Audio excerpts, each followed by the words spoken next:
बिहार के लोग चाहते हैं कि ये एनडीए सरकार जो 20 साल से चल रही है, बहुत मौका नीतीश जी को दिया गया, मोदी जी को दिया गया, अब ये सरकार बिहार के लिए बोझ बन चुकी है। पूरा बिहार तैयार है, मूड बना हुआ है और बस उसको ईवीएम में डाल देना है और पूरे वो जनादेश इस बार बिहार दे देगा मेरे हिसाब से, क्योंकि हम लोगों ने तय किया था कि फ्रेंडली फाइट नहीं, और इसीलिए हम लोगों ने, जैसे हम लोग भी तो कम से कम 24-25 सीट इस बार माले को मिलनी चाहिए थी। हमने इसीलिए सोचा कि चलो ठीक है, बड़ा गठबंधन है, सबके लिए जगह बनानी है। बिहार के लोग चाहते हैं कि ये एनडीए सरकार जो 20 साल से चल रही है, बहुत मौका नीतीश जी को दिया गया, मोदी जी को दिया गया, अब ये सरकार बिहार के लिए बोझ बन चुकी है। तो बिहार की जनता तो इस सरकार से मुक्ति चाहती है, और जहां तक कुछ 2-4 सीट पे फ्रेंडली फाइट की बात है, मुझे लगता है कि आज विड्रॉल का लास्ट डेट है, वो सब ठीक हो जाएगा।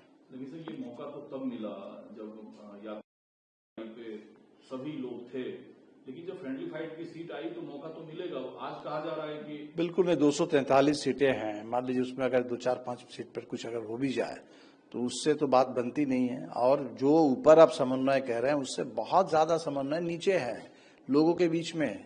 और जिस तरीके से इन लोगों ने चुनाव में किसी तरह से वोट खरीदने के लिए पैसे बांट करके जो कोशिश कर रहे हैं, उसके खिलाफ भी लोगों में भारी आक्रोश है। मैं आपको बताऊं, ये जो महिलाओं को 10-10 हजार देने की बात है और कहा जा रहा है कि महिला रोजगार योजना है, महिलाएं कह रही कि महिला रोजगार योजना नहीं है, ये महिला कर्जदार योजना है। महिलाओं को और ज्यादा अमित शाह तो बोल के गए हैं कि 10,000 जो है सीड मनी है, हम और आपको कर्ज दिलवाएंगे।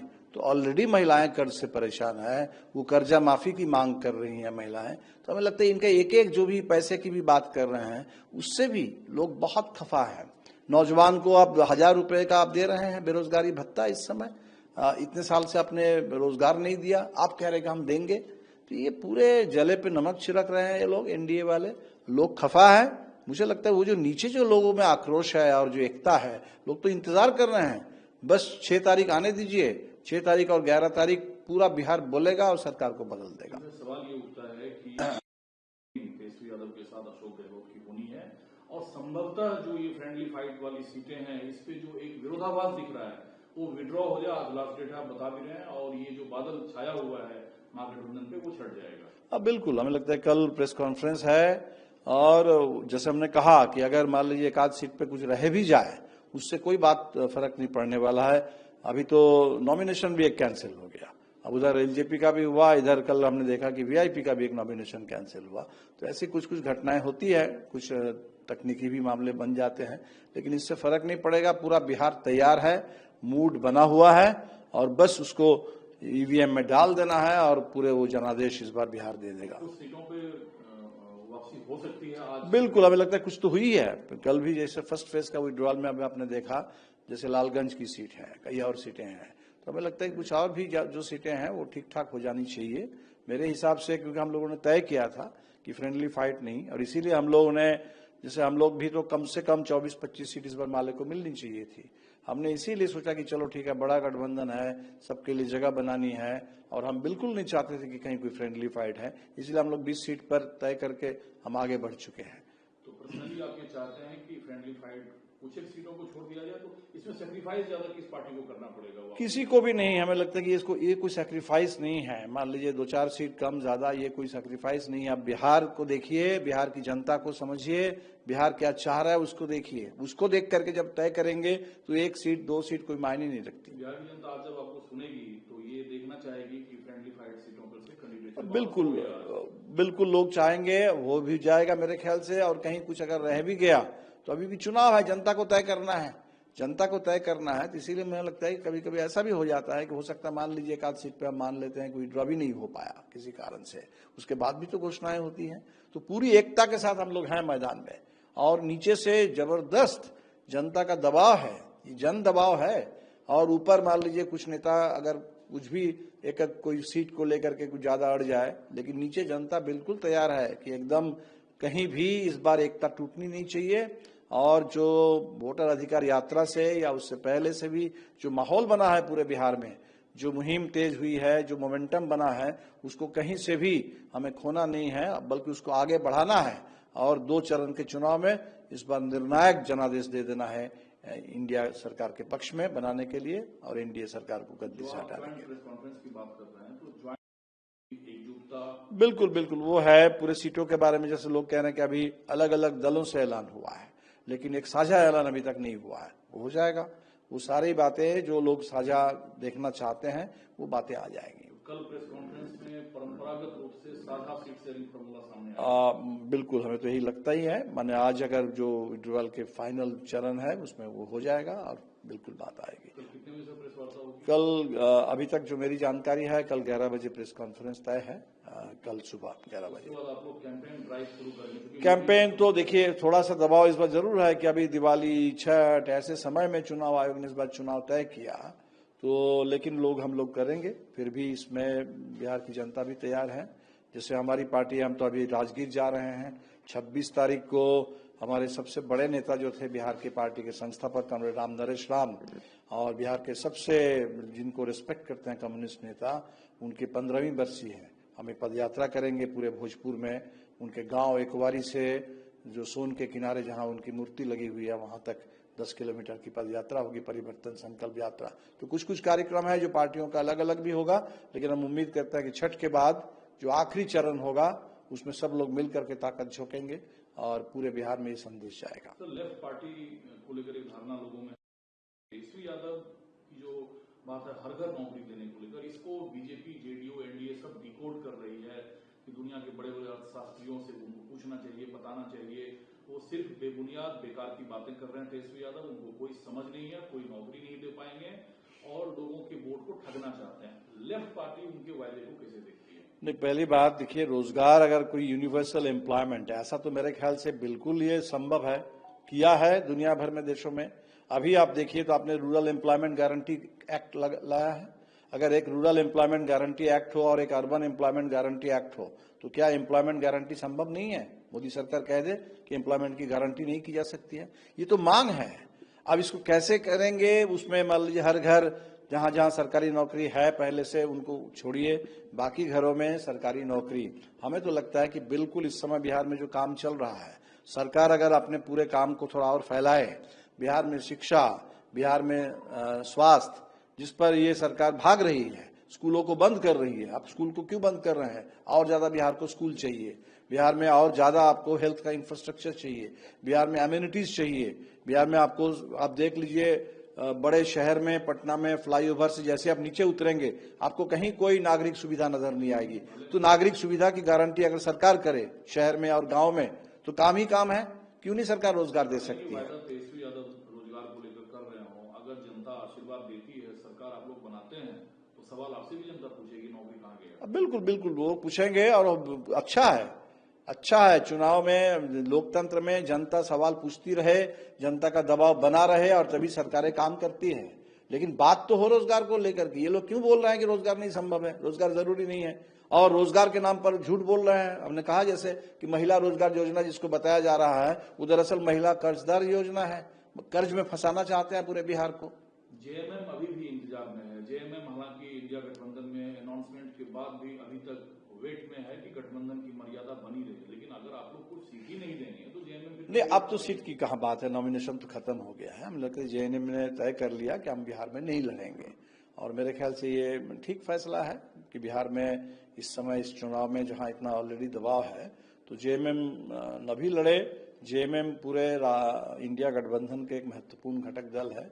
झारखंड में उसकी सरकार है और बिहार से अलग होकर के झारखंड बना, तो बिहार और झारखंड के बीच में आपस में काफी सहयोग का उस तरीके का रिश्ता है।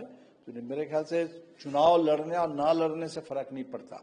जो जेएमएम के साथ, झारखंड के साथ बिहार की आत्मीयता है, जो जेएमएम की भूमिका है पूरे इंडिया गठबंधन में, वो बिहार में आप लड़ रहे हैं कि नहीं लड़ रहे हैं उस पर निर्भर नहीं है, वो अपनी जगह पर है। झारखंड में जिस तरह से जेएमएम के नेतृत्व में पूरे इंडिया गठबंधन में भाजपा के उस पूरे एजेंडा को ठुकराया, जहां वो घुसपैठ की बात करते थे, और झारखंड ने कहा कि घुसपैठ नहीं, हमारे लिए स्थानीयता मुद्दा है, स्थानीय लोगों के रोजगार। और बिहार में भी मैं कहता हूं कि घुसपैठ जो बोल रहे हैं वो मुद्दा नहीं है।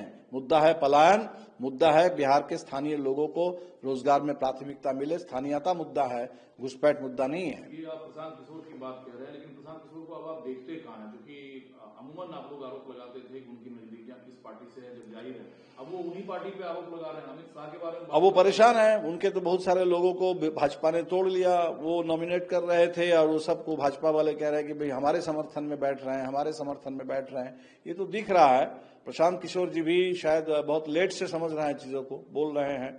अभी लगातार पिछले तो 2 महीने से हम देख रहे हैं, वो पहले भ्रष्टाचार कहीं और देखते थे, अब इधर वो सम्राट चौधरी और अशोक चौधरी के बारे में बोलने लगे, मंगल पांडे के बारे में बोलने लगे, दिलीप जायसवाल के बारे में बोलने लगे, और कल तो उन्होंने अमित शाह का भी नाम लिया, धर्मेंद्र प्रधान का भी नाम लिया कि किस तरीके से। यही बात तो हम लोग लगातार कह रहे थे कि पूरे बिहार में लोकतंत्र की कोई गरिमा नहीं है, तार तार कर दिया इन लोगों ने। पूरे SIR से लेकर के लगातार जो भी मर्यादा है लोकतंत्र में चुनाव के, उसको खत्म कर रहे हैं। रूडी साहब कह रहे हैं कि भाई प्रशांत किशोर जब आप खुद चुनाव ही नहीं लड़ रहे हैं, जब नेता चुनाव ही ना लड़े तो आपके कैंडिडेटों में मनोबल कहां से आएगा? वो खुद ब खुद बैठ रहे हैं, इसमें कोई रोल नहीं है। नहीं, वो बोल रहे हैं अब चुनाव। हमें लगता है कि प्रशांत किशोर जी अच्छा जानते होंगे निश्चित तौर पर। वो तो फोटो दिखा रहे हैं कि भाई धर्मेंद्र प्रधान एक तरीके से किडनैप कर ले रहे हैं, हाईजैक कर ले रहे हैं। और ये तो सब लोग हम लोग जानते हैं कि भाजपा कैसे हाईजैक करती है। भाजपा ने कैसे नीतीश कुमार को हाईजैक किया, कैसे जदयू पार्टी को अंदर से घेर लिया, कैसे VIP पार्टी के जो 4 MLA जीते थे, चारों को हड़प लिया। तो भाजपा किस तरह से हाईजैक करती है, भाजपा किस तरीके से चीजों को हड़प लेती है, ये तो पूरी दुनिया जानती है। इसके बारे में कोई दिलीप जायसवाल और किसी को कुछ कहने की कोई जरूरत नहीं है। नीतीश कुमार, पप्पू यादव कहते हैं कि नीतीश कुमार को बीजेपी अपमानित कर रही है, नीतीश कुमार का कांग्रेस सम्मान करती है, राहुल गांधी सम्मान करते हैं, और नीतीश कुमार चुनाव के बाद हमारे तरफ आ जाएंगे। देखिए, नीतीश इधर आएंगे तो फिर तेजस्वी यादव सीएम कैसे? नहीं, चुनाव के बाद क्या होगा देखा। अभी चुनाव के बाद की बात करना ही जरूरी नहीं है। हमें लगता है कि बिल्कुल तय है, इस बार बिहार निर्णायक बहुमत के साथ इंडिया गठबंधन की सरकार बनाने जा रहा है। और जहां तक नीतीश जी की बात है, ये बात भी सही है कि नीतीश जी को चुनाव से पहले ही किनारे कर देने की जो भाजपा की कोशिश है, बहुत एक तरीके से एक पुराने नेता हैं जिनको साथ लेकर के आपने इतने दिन तक राज किया। नीतीश जी ने साथ नहीं दिया होता तो उस दौर में समझ लीजिए कि बाबरी मस्जिद की शहादत के बाद जब कोई भारतीय जनता पार्टी से हाथ नहीं मिलाने के लिए तैयार था, उस समय से नीतीश जी भाजपा को उन्होंने ताकत दी है। और आज ये लोग नीतीश जी को जिस तरह से किनारे कर रहे हो, तो लोग देख रहे हैं जिस तरह से पूरे भारतीय जनता पार्टी ने कह दिया कि भाई चुनाव तक ही नीतीश कुमार हैं, चुनाव के बाद आगे नीतीश कुमार का समय समाप्त हो रहा है, ये तो कह दिया इन लोगों ने। तो इस बात को लोग देख रहे हैं, ये जदयू के लोग भी देख रहे हैं, नीतीश जी को चाहने वाले लोग देख रहे हैं, पूरे बिहार के लोग देख रहे हैं कि भाजपा की किस तरह की राजनीति है। नहीं, हमें लगता है ऐसी कोई नौबत ही नहीं आएगी। निर्णायक बहुमत इंडिया को मिलने जा रहा है। ये चुनाव बदलाव के लिए है। 2020 में ही बिहार बदलाव चाहता था, बस चंद सीटों के चलते हम लोग पीछे रह गए। कुल मिलाकर के 12,000 वोट का फासला था और इसलिए बिहार मन बना चुका है। बिहार का एक एक नौजवान जो लाठी खा रहे हैं, लाठी खाने वाला जो यूथ है, वो बूथ पर हिसाब किताब चुकता करने के लिए तैयार है। तमाम लोग करेंगे। कॉन्फ्रेंस में महागठबंधन का सीएम चेहरा कौन होगा, इसकी अनाउंसमेंट होगी, क्योंकि आरजेडी चाह रही है कि संयुक्त रूप से माना जाए।